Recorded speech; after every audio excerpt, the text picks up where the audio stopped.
성경에는 우주 만물과 인간의 기원에 관해서 자세하게 기록을 하고 있습니다. 성경을 통하지 않고는 우주 만물에 관해서 어떤 해결의 열쇠도 찾을 길이 없지요. 과학자들이 만물을 연구하면 할수록 그 질서 있는 운행에 관하여 감탄을 금하지 못하잖아요. 진화론자들은 우주 생성의 기원을 설명할 길이 없기 때문에 소위 빅뱅 이론이라고 해서 어느 날 큰 폭발이 있었다. 그래서 이 폭발을 기점으로 해서 우주 만물이 시작이 되었다. 이렇게 빅뱅 이론을 세우기도 했죠. 그래서 그 우주는 그 이후로 점점 진화가 되고 오늘의 세계로 발전이 되었다고 생각을 했습니다. 진화의 가장 최정점에는 인간이 서 있다고 생각을 하죠. 따라서 인간은 진화해온 우주의 한 부분이고 앞으로도 무한한 진화를 계속할 것이라고 예측을 합니다. 그러나 성경은 이런 빅뱅 이론이나 진화론자들의 주장을 전면적으로 부인합니다. 우주 만물은 우연한 어느 한 시점에 대폭발에 의해서 생긴 것이 아니라 태초의 창조자 하나님께서 그 지혜로 그 이성적인 하나님의 능력으로 만물을 우주를 창조함으로 시작이 되었다고 기록하고 있습니다. 따라서 우주는 하나님의 지혜의 산물입니다. 가장 과학적으로 이성적으로 창조된 세계입니다. 하나님의 무궁한 지혜의 산물들이기 때문에 이 우주에는 온갖 질서들이 다 내재되어 있죠. 지금 오레곤 이 줄을 통과하는 I-5 고속도로 주변은 가스 스테이션마다 혹시라도 가스가 떨어지지 않을까 염려할 정도로 지금 많은 자동차들이 이번 주말에 이 지역으로 몰려오고 있습니다. 또 며칠 전에 우리 한국에서 도착하신 가족이 자동차를 렌트하러 몇 회사를 들렸는데 빌릴 차가 없더라고요. 그래서 물었어요. 왜 차가 없냐 했더니 알지 않냐고 지금 이클립스 일식 때문에 그걸 보기 위해서 많은 사람들이 차를 빌리고 지금 그래서 빌릴 차가 없다고 다 나갔다는 게 다 솔드아웃 됐다는 거예요.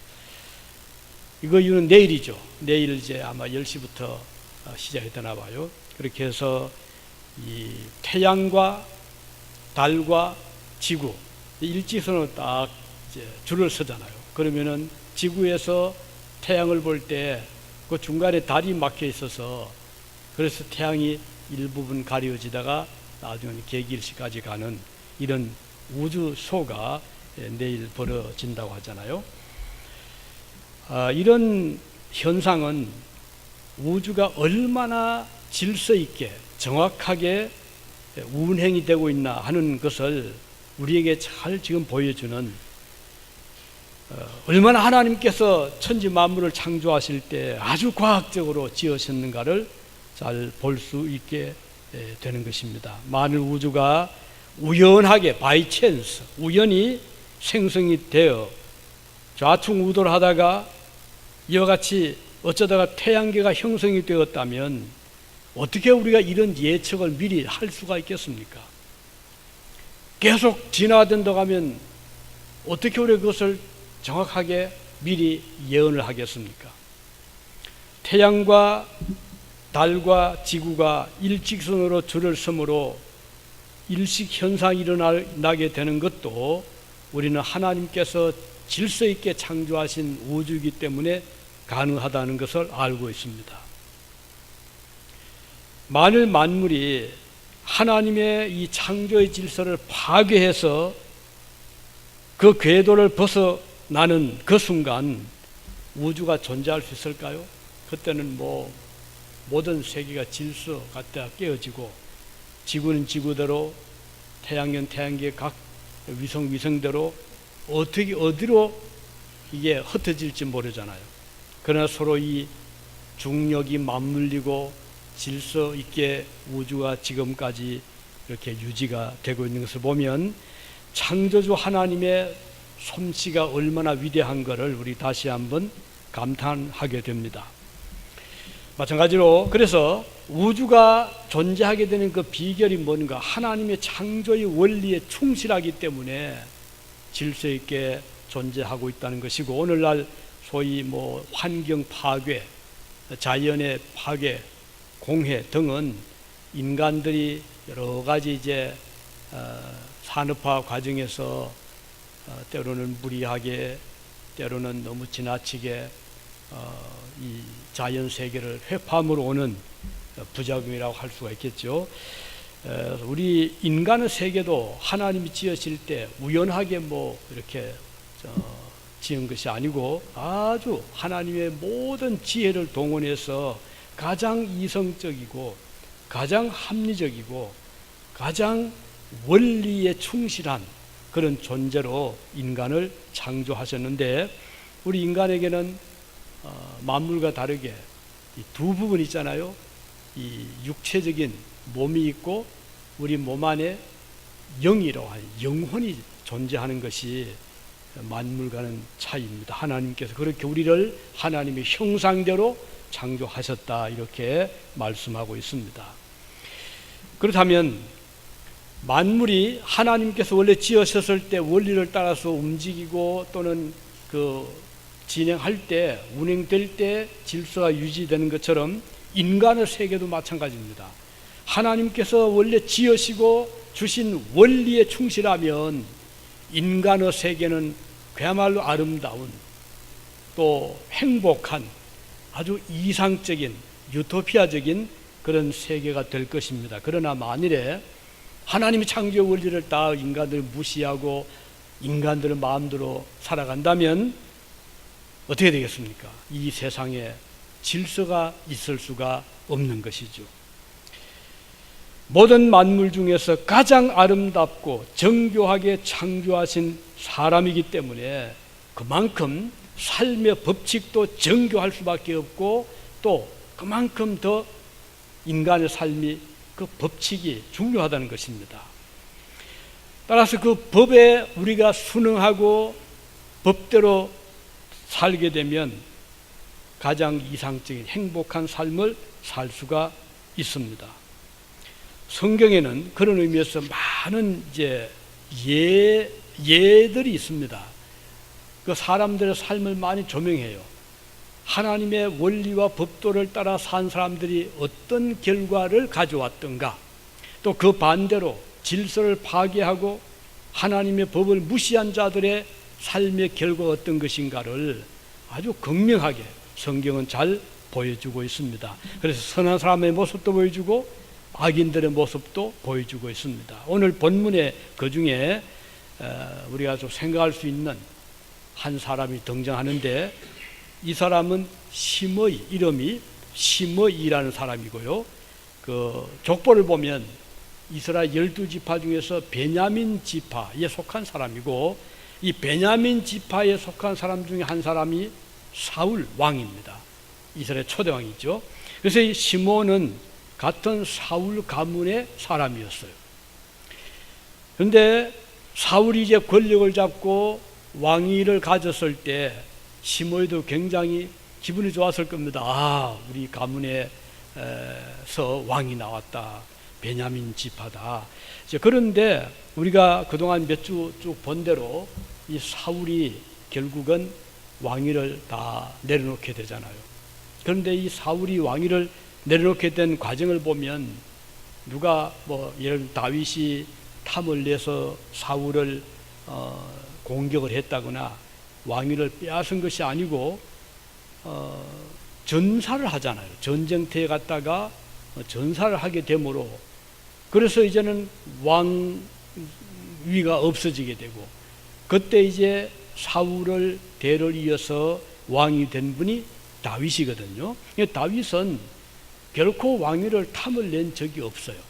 오히려 사울이 다윗을 죽이려 하고 다윗을 질투했을 때 다윗은 끝까지 사울을 지켜주고 보호하고 그 생명을 아껴주었거든요. 그럼에도 불구하고 이 시므이는 오해를 한 거예요. 사울, 우리 자기 가문의 사울이 실과하게 된 것은 다윗 때문이다. 그 원한을 품고 있었던 거예요. 그래서 시므이 눈에 비친 다윗은 사람을 죽인 살인자로 비춰졌고, 그리고 아주 불한당, 아주 비루한 자, 여기 성경에 비루한 자는 말은요, 우리말로 번역하면 악당이란 말이에요. 악당, 또는 더 쉽게 말하면 깡패 같은 자. 그래서 이 시므이 눈에 비친 다윗은 비루한 자, 깡패와 같은 악당 같은 자다, 피를 흘린 자다, 이렇게 판단을 한 것입니다. 불량배라는 것이에요. 그래서 그는 다윗을 이제 아주 싫어하게 되고, 그러던 차에 다윗이 어느 날 아들의 반역으로 왕궁에서 쫓겨나잖아요. 그래서 시므이는 그 소식을 듣자 다윗이 도망가는 길목으로 달려가서, 다윗이 달려오자 막 도망가자 온갖 저주를 다 퍼부은 거예요. 이 피를 흘린 자여, 이 악당 같은 자여, 비루한 자여, 죽을지어다 죽을지어다 하면서 이 시므이가 온갖 지금 악담을 퍼부으면서 저주를 하고 있는 거예요. 자, 그러면 여기에서 우리가 시므이가 왜 이렇게 다윗을 저주하고 그에게 원한을 품었는가? 그 이유는 그의 잘못된 생각, 판단에서 일어난 그런 불행한 사건이죠. 이제 말씀드린 대로 시므이는 생각을 잘 못했어요. 사실을 바로 보지를 못한 거예요. 그러니까 자기 추측, 자기 생각 가지고 잘못된 판단을 하고 다윗을 미워하게 되고 저주하게 되고 그를 판단하게 된 겁니다. 자, 우리가 이 사건을 보면서 사람의 생각이라는 것이 얼마나 중요한가 하는 것을 여기서 보게 됩니다. 잘못된 판단을 하게 되면 엄청난 악을 저지를 수 있다는 것을 교훈을 얻습니다. 그리고 이제 다윗이 실각을 하고 왕위를 이제는 빼앗기고 힘이 없게 도망을 가게 되었을 때 이 시므이는 그것을 기회로 삼고 다윗에게 온갖 이런 모욕을 퍼부은 것이죠.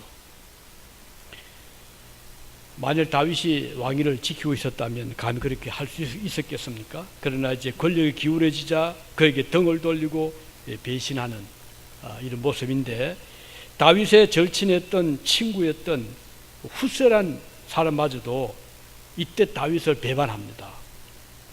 그리고 다윗의 아들 압살롬을 찾아와서 그에게 충성을 맹세하는 그런 일이 일어났습니다. 참으로 인간 세상에서 참 봐서 매우 슬픈 모습이 아닐 수 없죠. 우리가 여기서 사람이 올바른 사고를 하고 바른 판단을 한다면 그것처럼 큰 복이 없어요. 우리가 매일 생각은 순간순간 하잖아요. 그때 바른 생각하고 바른 판단을 한다면 우리의 삶이 훨씬 더 밝아질 것이고 사회가 밝게 될 것입니다. 온갖 비극적인 일들이 잘못된 생각에서 유래가 되잖아요. 예를 들어 아담과 하와가 하나님의 명령과 사탄의 유혹 사이에서 갈등을 겪었어요. 하나님은 선악과를 따먹지 말아라. 그것을 먹는 날에는 죽게 될 것이다. 불행하게 될 것이다 라고 했죠. 그런데 사탄은 반대말을 합니다. 따먹어라. 그러면 네 눈도 밝아지고 하나님처럼 될 것이다. 자, 이 두 지금 이 말을 생각을 두고 아담과 하와가 갈등을 겪다가 판단을 한 것이 사탄의 유혹을 잡은 거예요. 이걸 먹으면 눈이 밝아진다. 그리고 하나님처럼 된다. 그런 생각을 가지자 너무 먹고 싶어지게 된 거예요. 그리고 결국은 잘못된 판단을 했고 과일을 따먹었죠. 그 결과로 하나님께서 경고한 대로 온갖 불행이 일어나서 땅에서는 가시덤불과 엉겅퀴가 나오게 되죠. 그리고 질병이 오게 되죠. 살인사건이 나죠. 본인들도 죽음을 맞이하게 되고 말았습니다. 결국 한 줌의 흙으로 돌아가고 말았습니다. 아담과 하와의 오판은 자기들의 불행으로 그친 것이 아니었어요. 그의 후손들까지 같은 불행을 겪게 된 것입니다. 오늘 인간 세계에 일어나는 온갖 사악한 일들과 그리고 포악의 원인이 인류의 조상들의 잘못된 판단에서 계속 유전적으로 이어지고 있는 것입니다. 빌라도가 재판을 할 때 판단을 했어야 되거든요. 자, 예수를 어떻게 하랴? 한쪽에서는 자기 부인이 이상한 꿈을 꾸고는 남편에게 간청했잖아요. 여보, 예수를 절대로 정죄하지 마세요. 내가 꿈을 꾸었는데 아주 불길한 징조였고 그는 죄인이 아닙니다. 나 그 부인이 조언을 해줍니다. 그런데 또 자기가 볼 때도 이 예수에게 죽을 만한 죄가 없었던 거예요. 그런데 당시에 시기와 질투로 눈이 어두워졌던 유대 지도자들은 예수를 십자가에 못 박아야 된다. 그는 가이사를 대적했고 그는 음모를 꾸몄고 우리의 미풍 양속을 해친 자다라고 하면서 계속 압력을 넣습니다. 이 두 사이에서 빌라도는 결정을 해야 됩니다. 그런데 천추의 한이 되는 잘못된 판단을 했잖아요. 십자가에 못 박도록 넘겨준 겁니다. 그래서 예수는 아무런 죄가 없는 무지한 자였지만 십자가를 지고 목숨을 잃었어요. 이걸 보면 이 세상 역사가 때로는 이렇게 잘못되게 흘러가는 것을 볼 수가 있습니다. 만일에 그가 제대로 판단을 했다면 결코 그리스도를 정죄하지 않았을 것입니다. 그는 엉뚱하게도 살인자 바나바를 풀어주고 그리스도를 십자가에 못 박게 내어주는 그런 큰 잘못을 저질렀습니다. 오늘 우리 그리스도인들은 무엇보다도 생각을 바르게 해야 됩니다. 참 중요한 것입니다. 판단을 바로 할 수 있어야 돼요. 모든 축복은 건전한 사고에서 나오거든요. 어떤 사람들 그래요. 아, 행복은 물질에서 온다. 많은 재산이 있으면 행복해질 거다. 권력에서 나온다. 명예에서 올 거다. 또는 어떤 자기 욕망 성취에서 올 거다. 직장에서 올 거다. 사업에서 올 거다. 온갖 생각하는 이것은 전부 다 하나의 그 사탕발림이에요. 결코 행복은 그런 외부적인 조건에서 오는 것이 아닙니다. 마음에서부터, 생각에서부터 진정한 행복은 나온다는 것. 요즘에 우리 한국의 젊은이들 헬 조선의 말 많이 쓰잖아요. 못 살겠다. 뭐 이렇게 힘들다. 그리고 우리는 뭐 직장도 없고. 그런데 조금만 생각 깊이 하면 과연 우리가 그렇게만 생각해야 되는가? 저는 거의 73생을 살고 있잖아요. 어린 시절을 제가 보았고 청년 시절 또 장년 겪어보았잖아요. 우리 어릴 때 참 힘들었어요. 아이들이 학교 점심시간 도시락이 없는 아이들 절반이 넘었어요. 먹을 게 없었던 거예요. 얼마나 힘들었는지 몰라요. 그때 운동화가 없었어요. 그 검은 고무신 나오니까 너무너무 좋아한 거예요. 그래서 그 타이어를 가지고 만든 고무신이었거든요. 그래서 소문은 이 검정 고무신이면 이건 뭐 몇 년을 쉬도 떨어지지 않는다. 너무너무 좋아하는 거예요. 그러다가 나중에 운동화 나오더라고요. 운동화 나오니까 야, 이거 하나 가져보았으면 아이들이 그거 가지고 싶어가지고요. 그런 시절 저는 살아왔잖아요. 그런데도 불구하고 저희들은 헬조선 말 쓴 적이 없었어요. 조그만 사탕에서 그건 너무 기뻤고 즐거웠고 감사했고. 그런데 요즘은 운동화 뭐 얼마나 좋은 운동화 많잖아요. 얼마나 지금 먹을 게 많습니까? 그럼에도 불구하고 행복합니까? 그건 아니잖아요. 마음의 상태가 참 중요한 거예요. 이 이민사도 마찬가지예요. 우리의 생각에 따라서 천국이 될 수도 있고 지옥이 될 수 있는 것이에요. 그래서 오늘 여기에서 심의의 잘못된 행동은 그 잘못된 생각, 판단에서 왔다는 것을 우리가 깊이 생각하고 우리 자신들의 삶의 교훈으로 삼기를 바라고, 또 한 가지, 시므이의 이런 행동에 대한 다윗의 대응은 어떠했습니까? 지금 다윗의 왕이 아직은 물론 이제 아들이 자기 왕위를 빼앗으려고 왕궁을 지금 쳐들어왔어요. 그래서 다윗이 왕국을 비워주고 도망을 가는 신세이긴 하지만 다윗은 아직 자기 옆에 신하들이 쫙 그를 지금 보호하면서 도망가고 있었고 아직은 그 힘이 있었거든요. 군사들도 용맹스러운 백전의 노장들이 그걸 지키고 있었기 때문에 시므이가 그렇게 모욕을 줄 때 말 한마디만 하면 당장 그를 없앨 수 있는 그런 상황이거든요. 그럼에도 불구하고 다윗은 그 모욕을 다 듣습니다. 그리고는 밑에 있던 신하가 너무 화가 나니까, 임금님 말씀하시면 제가 단칼에 저놈을 처지하겠습니다 라고 할 때 다윗은 만류합니다. 그러지 마시오. 지금 저 사람이 나를 욕하는 것은 하나님께서 나에게 지금 주시는 교훈입니다. 그래, 그를 해치지 마시오. 그러면서 그 모욕을 다 듣습니다.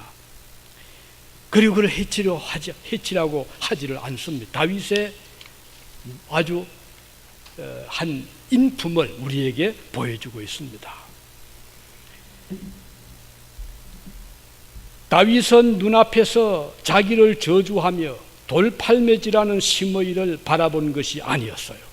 그는 그 위에 계신 하나님을 바라보는 것입니다. 다윗의 생각에는 시므이의 저주가 우연히 아님을 그는 믿고 있었습니다. 다윗이 아들에게 쫓겨나는 것도, 시므이가 자신을 비난하는 것도 하나님의 허락하심 아래서 일어나는 일이라고 그는 판단을 한 것입니다. 그러므로 자신이 당할 땐 당해야 된다 하고 그것을 다 받아들인 거예요. 그는 자기를 돌아봅니다. 그가 왕위에 오른 후에 혹시라도 교만하지 않았던가? 하나님의 심기를 불편하게 한 일은 없었는가? 우연히 이런 비극이 일어나지는 않는다고 생각을 했습니다. 과연 그는 다윗도 뭐 성자는 아니잖아요. 다윗도 실수도 있었고 잘못도 있었고 우리 아내대로 충신 우리아를 전쟁터 죽이고 아내를 빼앗기도 하고 이런 일을 했잖아요. 그러니까 다윗은 자기라고 해서 나을 게 없다는 것을 그는 알고 있었던 거예요. 그래서 그는 겸손하게 그 시므이의 비난을 다 받으면서 모욕을 다 받으면서도 보복을 하거나 그를 해치라고 하지를 않았던 것입니다. 그래서 그는 다윗은 시므이를 원수로 보지 않았어요. 따라서 그를 원망하거나 또는 원수 갚을 생각을 하지 않았어요. 성경은 원수 갚는 일에 대해서 교훈을 하고 있죠. 어떻게 말씀하죠? 로마서 12장 19절에 보면 내 사랑하는 자들아 너희가 친히 원수를 갚지 말고 진노하심에 맡기라. 기록되어서되 원수 갚는 것이 내게 있으니 내가 갚으리라 주께서 말씀하시니라. 이렇게 기록하고 있어요. 우리가 이 말씀 볼 때 원수를 갚으려고 우리가 나서서는 하나님의 뜻이 아님을 알 수가 있죠. 여러분 주변에도 그렇잖아요. 이웃 가운데도 회사원 가운데도 동료 가운데도 비난하는 자도 있을 테고 헐뜯은 자도 있을 테고 할 때 그거 못 참아가지고 같이 대응하고 원수를 갚겠다고 하면 우선 하나님께서 기뻐하시지 아니하신다 하는 것을 우리는 알아야 되겠습니다. 그는 이렇게 말합니다. 다윗은요 본문 10절에 왕이 가로되 저가 저주하는 것은 여호와께서 저에게 다윗을 저주하라 하심이니 내가 어찌 그리하였느냐 할 자가 누구겠느냐. 그래서 다시 말하면 이 다윗의 생각에는 지금 저 시므이의 저주는 우연이 아니다. 하나님께서 그에게 그런 마음을 주셨고 그러니 내가 받는 것은 마땅하다. 이렇게 판단을 한 것입니다. 그리고 이어서 이렇게 말합니다. 내 몸에서 난 내 아들도 내 생명을 해하려 하거든 하물며 이 베냐민 사람이라 여호와께서 저에게 명하신 것이니 저로 저주하게 버려두라. 다윗의 자세입니다. 내 아들도 나를 해하려 저러는데 하물며 저 남인 베냐민 지파 사람이 그럴 수 있지 않느냐 이런 뜻이죠. 그러면서 그는 말합니다. 혹시 여호와께서 나의 원통함을 감찰하시리니 오늘날 그 저주 까닭에 선으로 내게 갚아주시리라. 지금 내가 저 시므에게 온갖 고통을 받음으로 하나님이 나를 불쌍히 보시리라, 그런 뜻이거든요. 다윗은 철저하게 자기가 원수를 갚으려고 하지 않았어요. 그는 하나님께 다 맡깁니다. 그리고 하나님께서 자기를 불쌍히 여겨보시기를 바랐습니다. 우린 여기에서 두 사람 생각해보죠. 시므이는 자기가 막 다윗을 저주하고 모욕하고 돌팔매질하는데 비해서 다윗은 그것을 받으면서도 거기에 반박하거나 같이 대들거나 신하를 시켜서 해치게 하지를 않습니다. 오히려 하나님을 바라보는 거예요. 이것이 신앙인들의 자세라 이 말이에요. 오늘 여러분들이 혹시 살아가면서 인간관계에서, 직장에서, 혹은 뭐 동네에서, 또는 뭐 교회 안에서라도 그런 저런 갈등이 있을 때 그 사람만 보지 마시기 바랍니다. 그 위에 계시는 주님을 바라보시기 바랍니다. 하나님께서 지금 들여다보고 계신다. 내가 원수를 갚지 나는 갚을 그런 입장이 아니다. 하나님께 맡기는, 그러면 하나님께서 사정을 아시잖아요. 때가 되면 아주 순리로 해결해 줄 날이 오기 때문입니다. 이제 마지막으로 오늘 본문에서 다윗이 나중에 왕위를 회복하거든요. 이것도 다윗이 자기 아들을 뭐 죽이고 왕위를 뺏겼다 그래서 한 것이 아닙니다. 다윗은 물러납니다. 그런데 그 진행 과정이 아주 복잡하게 돌아갑니다. 이 다윗의 신하들이 다윗을 중심으로 모여 있고, 그 아들 압살롬의 신하들이 왕궁을 차지하고 지금 그 주위에 몰려 있는데 온갖 간신배들이 그리만 몰려가는 거예요. 그 아들에게로. 그 중에 후선을 한 도 있었고, 그래서 가서 충성을 맹세하고 이럽니다. 그런데도 다윗은 의연하게 그에 대해서 전혀 뭐 속상하지도 않고 그는 따로 이렇게 나와 있는데, 이 압살롬의 군대들이 아무래도 다윗 아버지의 군사들이 있다는 것에 대해서 불안한 거예요. 그래가지고는 공격을 해옵니다. 없앱시다.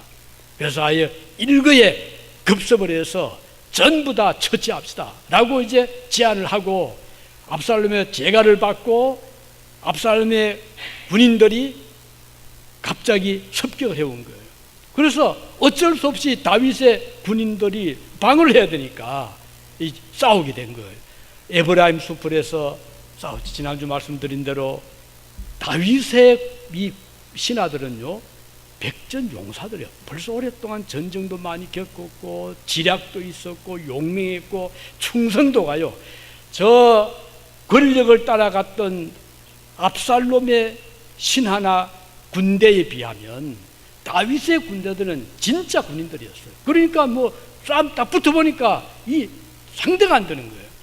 결국은 압살롬의 군인들은 혼비백산해서 패퇴하게 되고 도망가게 됩니다. 아주 다급했죠. 이걸 보면 뭐 군인이라고 다 군인이 아니죠. 싸운다고 다 승리하는 것도 아니고요. 우리가 살아가면서 이런 걸 많이 보잖아요. 어떤 사람은 어쩔 수 없이 뭐 이렇게 생활 전선에서 살긴 사는데 전투, 의욕도 없고, 사실 삶 자체가 어떻게 보면 특히 이민자의 삶들은 이건 하루하루를 전투적 삶을 살잖아요. 얼마나 알게 모르게 보이지 않는 여러 가지 장벽들이 많이 있잖아요. 언어의 장벽도 뿐 아니라 문화의 차이, 또는 인종차별에 보이지 않는 그런 것들을 우리가 감수하면서 살아가야 되는데, 이게 쉬운 건 아니지만 그래도 우리가 어떤 마음의 자세를 가지고 사연에 따라서 그 결과는 하늘과 땅 차이입니다. 잠깐 아침에 식탁에서 이 얘기를 좀 했는데, 강영우 박사라고 아마 들어보셨을 겁니다. 소경이잖아요. 연대 공부를 하고 그 당시에 유학의 길이 없었을 때 이분이 탄원을 해서 국회에다가 유학할 수 있는 길을 달라 해서 특별 허가를 받고 미국으로 건너온 사람이에요. 그 소경인데. 그래서 어렵게 공부를 하고 그 인종차별 느끼잖아요. 비록 소경이지만. 그렇게 해서 이제 졸업을 하고 나서 그건 최선을 다했죠. 그런 가운데서 차차 인정을 받게 되고, 나중에 백악관에 들어가서 그 장애자를 위한 그 일에 그 수석 대통령 참모가 됐잖아요. 그 아들들이 이제 의사 하나 그리고 변호사 나왔는데 그 아버지의 그 어려움을 아들들이 알고 어느 날 어릴 때 아들이 말했대요. 저는 아버지를 위해서 의사가 되겠다. 그래서 의사가 지금 된 거예요. 아무튼 그런 일화가 있는데 이분이 참 아름다운 삶을 살았어요. 비록 유색 동양인이었고 한국인이었지만 그는 존경받는 그런 자로 삶을 마쳤지 않습니까? 오늘 우리가 마음의 자세에 따라서 그 결과는 이렇게 달라질 수 있는 거예요. 그리고 지난 몇 주째 우리 교회 설교하시던 황 목사님, 황만선 목사님, 그 목사님의 처남이 소경입니다.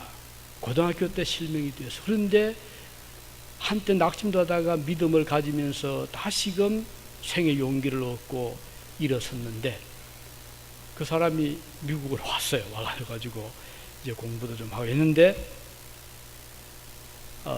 구글에서 특별 채용을 했어요. 아주 좋은 대접을 받고 이 사람은 그 전공이 인공지능 그쪽으로 이제 그 연구를 하는 아주 수석 연구원이 된 거예요. 보세요. 이렇게 환경이 어렵고 온갖 시련이 있어도 마음 먹기에 따라서 이렇게 결론을 달라질 수 있는 거예요. 우리 결코 남 탓하지 말고 환경 탓하지 말고 나에게 주어진 최선을 다하면 그 삶이 이렇게 개척이 되어질 수가 있는 것이에요. 자, 이렇게 해서 이제 다윗이 결국은 다윗의 군인들이 압살롬 군인들을 완전히 압도하고 이겼잖아요. 압살롬은 워낙 다급해서 도망을 가는데 어제 지난주 말씀드린 대로 막 머리털이 막 이제 노새를 타고 가는데 막 휘날리는데 상수리나 밑을 지나가는데 하필은 그 나무 가지에 머리털이 휘가 감긴 거예요. 그러니까 노새는 빠져나가고 이 사람은 나무에 딱 매달려 버렸어요. 이때 따라 추격하던 다윗의 군사들이 그를 결국은 찔렀지요. 이래서 전사를 했어요. 그러니 당연히 다윗이 다시 왕권을 회복이 되잖아요. 왕이 됐네요. 그랬더니 또 다윗에게 막 그런 것들도 몰려옵니다. 이걸 보면 참 인간 사회가 이런 것 같아요. 권력에 따라서 사람들이. 그래서 이제 압살롬에 붙은 사람은 다시 돌아오기도 하는데 그 중에 하나 누군가 하니 시므이였어요.